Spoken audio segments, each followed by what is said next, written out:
Assalamualaikum warahmatullahi wabarakatuh. Halo semuanya, kami di sini akan menjelaskan presentasi praktikum fermentasi alkohol. Respirasi anaerob atau fermentasi adalah respirasi yang terjadi dalam keadaan ketidaktersediaan oksigen bebas asam fosfat yang merupakan produk glikolisis. Jika dalam keadaan ketiadaan oksigen bebas akan diubah menjadi alkohol atau asam laktat. Fermentasi tidak harus selalu dalam keadaan anaerob.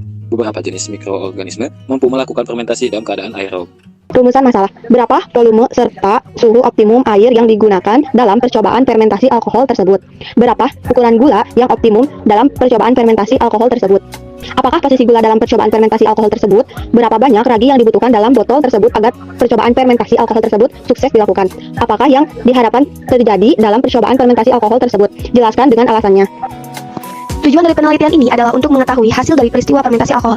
Manfaatnya yang pertama, untuk meningkatkan pengetahuan tentang proses metabolisme anaerob dengan baik, dan yang kedua, untuk memahami fermentasi dengan baik dan tidak asal-asalan dalam pemberian ragi. Respirasi anaerob adalah proses pembebasan energi tanpa adanya oksigen.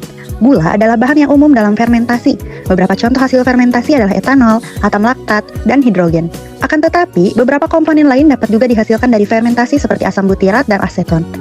Ragi dikenal sebagai bahan yang umum digunakan dalam fermentasi untuk menghasilkan etanol. Respirasi aerob terjadi di sitoplasma.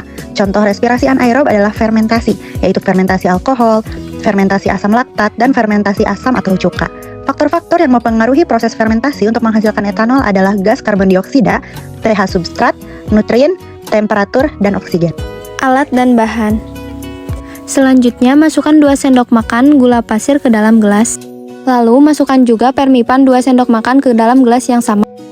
Masukkan air secukupnya ke dalam gelas yang sudah diisi gula pasir dan permipan. Setelahnya, aduk sampai tercampur antara air, gula, dan permipan. Setelah tercampur rata, pindahkan larutan di gelas tersebut ke dalam botol bekas. Gunakan balon sebagai penutup botol tersebut dan nyalakan stopwatch untuk mengatur waktu. Ternyata dalam 3 menit balon sudah bereaksi. Dan dalam 5 menit, uap di dalam botol semakin bertambah. Balon semakin membesar dan uap terus bertambah banyak. Uap menjadi lebih banyak dibandingkan air. Dan setelah 8 menit, balon bereaksi lebih besar serta uap yang ada di dalam semakin bertambah banyak. Hasil pengamatannya yaitu terdapat gelembung dari campuran permifan dan gula yang menunjukkan adanya proses fermentasi tersebut menghasilkan CO2 dan energi yang dapat mengembangkan balon. Kesimpulan, dari fermentasi ini dapat disimpulkan bahwa cepat atau lambatnya fermentasi dipengaruhi oleh banyaknya permifan.